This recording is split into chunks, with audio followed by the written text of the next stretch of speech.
আজকে আবার আপনাদের সামনে এলাম। এর আগেও আপনাদের সামনে এসেছি এবং আপনাদেরকে বলেছি একটা বইয়ের কথা। বইটা দেখিয়েওছি, বইটা আবার দেখাচ্ছি। এই দেখুন বইটা হলো, বইটার নাম খাবার যখন ওষুধ।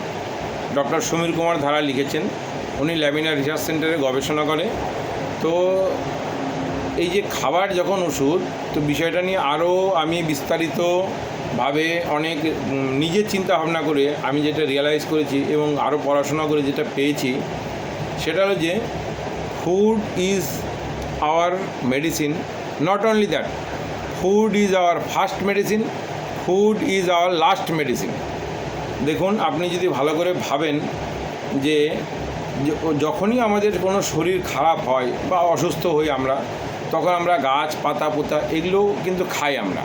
এবার গাছরা যেগুলো আমরা খাই, খেয়ে আমাদেরকে নিজেদেরকে নিরোগ করার চেষ্টা করি, সুস্থ করার চেষ্টা করি, তাহলে কী হলো, সেটা প্রথম ওষুধ হলো আমাদের, অর্থাৎ ফুড, সেটাই হলো প্রথম ওষুধ। এবং আপনি যদি দেখেন, অনেক সময় আমাদের গ্রাম বাংলায় দেখা যায় যে লোকটা অনেক বয়স হয়েছে, সবাই বলছে যে মরে যাবে, আর বেশি দিন বাঁচবে না। তো যখন সেই পরিস্থিতিতে বিছানায় পড়ে থাকে, তখন আমরা কী করি, তাকে দেখতে যাই। এবং দেখতে গেলে তখন আমরা সঙ্গে কিন্তু ফলমূল আমরা নিয়ে যাই। এবং দেখা যাচ্ছে যে এরকমও দেখা গেছে যে ওই ফলগুলো যখন আমরা নিয়ে যাচ্ছি দিচ্ছি, তখন সেই বাড়ির লোকগুলো ওই ফলের রস খাইয়ে ওনাকে কিন্তু রাখে। এবার দেখা যায় কিছুদিন ফলের রস খাওয়ার পরে যে লোকটা পুরোপুরি সুস্থ হয়ে গেছে এবং ভালো হয়ে তারা কী করেছে, যে উনি দেখা গেল যে আরও 5 বছর কি 7 বছর উনি আরও ভালোভাবে সুস্থ হয়ে জীবনযাপন করে তারপরে মারা গিয়েছে।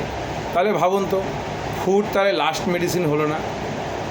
এবার আমরা নিজেরাই নিজেদেরকে সুস্থ রাখতে আরেকটা কথা আপনাদেরকে বলি, সেটা আমাদের এই ল্যামিনা রিসার্চ সেন্টারেই বেরিয়েছে।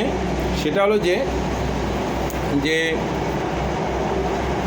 Kitchen is our first Pharma.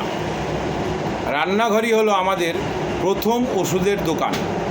সেই রান্নাঘরটাকে যদি আমরা ঠিক করে নিতে পারি, তাহলে কিন্তু আমাদের অ্যালোপ্যাথি, ড্রাগিস্ট অ্যান্ড কেমিস্টের দোকানে আর আমাদের যেতে হবে না।